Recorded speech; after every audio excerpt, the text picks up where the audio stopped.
BJP Modi सरकार मुसलमानों को टिकट देगी या नहीं देगी? राखी राठौर जी। देखिए, मोदी जी ने हमेशा ये डिवाइड एंड रूल वाला पॉलिसी कभी भारतीय जनता पार्टी नहीं अपनाती। सबका साथ सबका विकास का पॉलिसी से काम करती है। मैं तो ये कहती हूँ, हम लोग नहीं, आप मेरी बात सुनिए वकार जी। आप में अगर महिला की बात होती तो आज डिबेट के अंदर आपकी प्रवक्ता महिला होती। आपकी टीम में, आपकी जो पार्टी है उसमें कितनी महिलाएं हैं ये बताइए ना जरा दर्शकों को, आपकी कितना आप सपोर्ट करते हैं महिलाओं को। 3 तलाक की बात आई थी तब आप अपोज कर रहे थे इस बात को। तो इस तरह की बातें मत करो, जनता सब जानती है और महिलाएं भी जानती है कि कितना आप सपोर्ट करते हैं महिलाओं को। इसलिए प्लीज परेशान नहीं हो रहे, क्योंकि जो महिलाओं को सपोर्ट करते हैं वो महिलाओं की डिबेट पे आकर हमको बोलेंगे क्या करना है। अगर हम कर रहे हैं मैडम, क्या मुसलमान महिलाओं जाना चाहते हैं महिलाओं को, तो आपको समस्या होती है। महिलाओं को ऐसा महिला कभी नहीं नहीं मानती हुआ, ऐसा डिवाइडेड रूल कभी नहीं किया। अगर 3.25 करोड़ महिलाएं जो है मालिकाना हक रखती है तो उसमें मुस्लिम और हिंदू का नहीं देखा हमने। दलित महिलाओं को, ओबीसी महिलाओं को, आदिवासी महिलाओं को आप महिला नहीं मानती हैं। आप एक ऐसी पार्टी के लोग जो महिलाओं को कभी आगे लाते नहीं है। आपकी टीम में कोई महिला नहीं है और आप बात करते हैं महिलाओं के अधिकार की। आप किस मुंह से बात करते हैं? आपने कभी अपनी पार्टी के अंदर किया क्या काम ऐसा? बीपी नहीं बढ़ा, बीपी बढ़ेगा क्योंकि अब एक एक करके 3 लोग बोलेंगे, समझ नहीं आएगा। सिर्फ एक रवि जी और मैं, 2 ही लोग चुप है। प्लीज एक एक करके अपनी बात रखेंगे। आज लग रहा है वकार साहब आप फंस गए हैं। वकार साहब आज लग रहा है आप फंस गए हैं। देखिए, ऐसा बहुत कम मौका आता है, आप हमेशा हावी रहते हैं, लेकिन आज लग रहा है कि आप फंस गए हैं। जब कमेंट आएंगे तब मालूम पड़ेगा कौन फंसा कौन नहीं फंसा।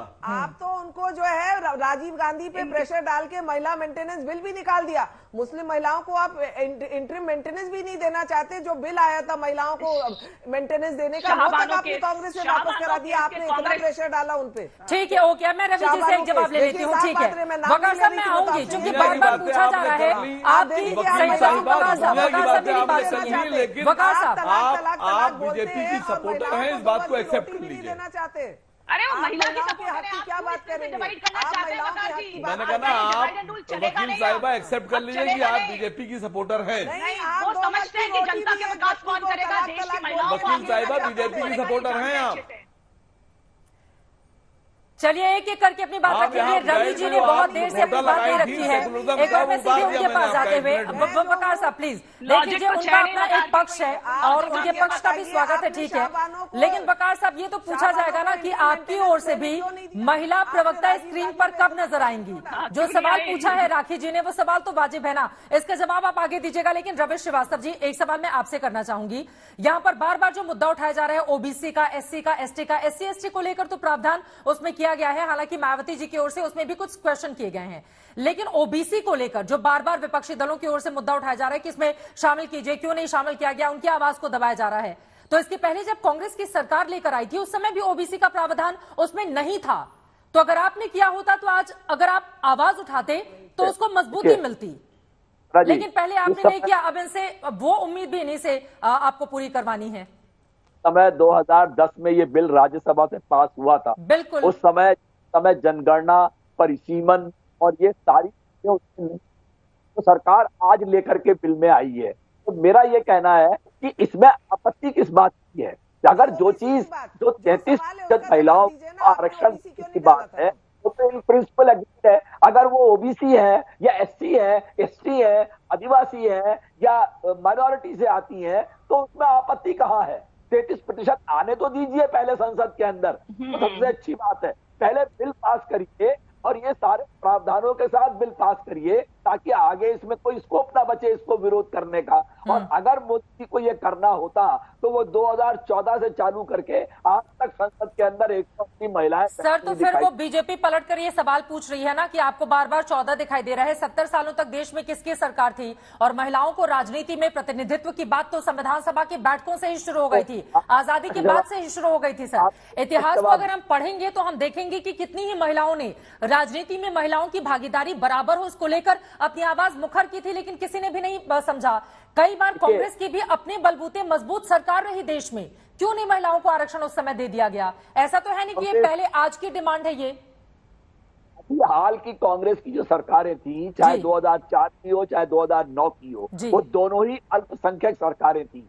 दोनों में ही इसमें इतनी शक्ति नहीं थी कि वो इस बिल को पास कर पाते। 2014 में तो मोदी जी 278 सीटें लेकर के आए थे, पूरी संसद उनके पास थी कोई भी बिल पास करने के लिए। 19 में तो 303 सीटें लेकर के आ गए, पूरी ताकत थी उनके पास करने की। बट हकीकत ये है कि उनकी मंशा नहीं है ये बिल पास करने की। और आप फिर देखिएगा कि इसको किसी ना किसी तरीके से बहाना बना करके कि अब ये 2029 में जाएगा। सर, इसी के साथ एक काउंटर क्वेश्चन है रवि श्रीवास्तव जी। 14 में 282 सीटें अकेले बीजेपी की थी और 303 थी 2019 में। काउंटर क्वेश्चन मेरा ये है कि अगर बीजेपी को महिला आरक्षण बिल के जरिए चुनावी लाभ लेना रहता तो 14 की बात कम से कम 2019 के पहले ही लेकर आती। वो 2019 के पहले भी संकट की स्थिति तो थी, ऐसा था नहीं कि बिल्कुल मोदी सरकार वापसी करने वाली है। बहुत सारे मुद्दे हैं जो आप लोगों की ओर से उठाए गए थे, तो उस समय 2019 में भी तो लेकर नहीं आई। सवाल ये नहीं है कि ये चुनावी मुद्दा है, हाँ। मगर इस चीज को उठाना चुनावी मुद्दा है, क्योंकि इसके लिए इतना समय था देश के पास में और ये एक अच्छा बिल था। इस बिल के ऊपर काफी लोगों की सहमति थी। सिर्फ छोटे मोटे अमेंडमेंट करके इसको सब लोगों के सारे जो पक्ष हैं उनको शामिल करने की जरूरत थी। तो ये अब ये चुनावी मुद्दा है। क्यों एक वन नेशन वन पोल, यूनिफॉर्म सिविल कोड, ये सब शोषे क्यों लाए जा रहे हैं? सिर्फ इसीलिए कि अब 6 महीने के बाद में इलेक्शन है, कैसे पब्लिक को पोलराइज किया जाए, कैसे पब्लिक को बांटा जाए। तो ये उस दिशा में ये एक शुरुआत है। इसलिए इसका कोई मतलब इस समय नहीं है। ये जबरदस्ती रातों रात उठा के लाया हुआ एक बिल है और जिससे जनता को सिर्फ, मैं महिलाओं को विशेष रूप से कहूंगा, मूर्ख बनाने की कोशिश की जा रही है। आभा जी वो कह रहे हैं कि महिलाओं को मूर्ख बनाने की कोशिश की जा रही है। आप हाथ भी उठा रही थी, उसके बाद राखी जी मैं आ रही हूँ आपके पास।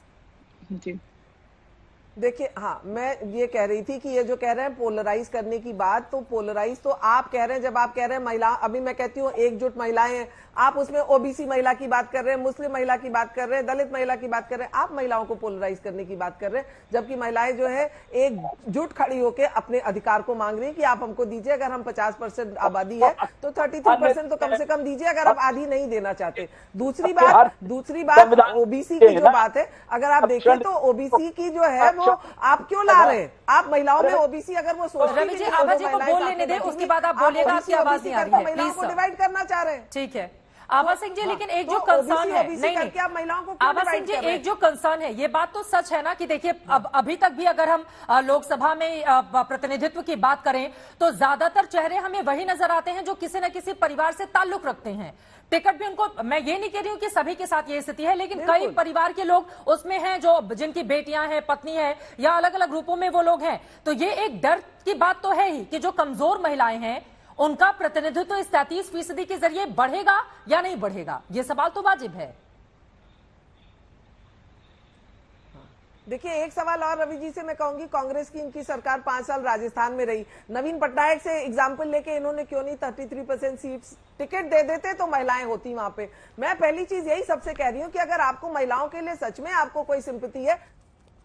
वक्त हमें इतने की ही इजाजत देता है। महिलाओं की प्रति सिंपैथी किसे है किसे नहीं है, कौन उनके सशक्तिकरण के लिए ज्यादा प्रयास कर रहा है या कर रहा था, इसका फैसला तो जनता करना है जब वो चुनावी समय में जाकर वोट दबाएगी। लेकिन अपने आप में यकीनन आज का दिन बेहद ऐतिहासिक, जब लोकसभा की कार्रवाई के हर एक वक्ता को आप सुनेंगे तो सभी ने कम से कम एक सुर से इस महिला आरक्षण विधेयक का समर्थन किया है। और ये इतिहास में पहली बार हो रहा है, क्योंकि इसके पहले हम सब ने पन्ने फाड़ते हुए स्पीकर की कुर्सी के पास जाकर जबरदस्त तरीके से हंगामा होते हुए इसी महिला आरक्षण बिल पर देखा है। लेकिन आज कम से कम एक बेहतर स्थिति में चर्चा लगातार जारी है।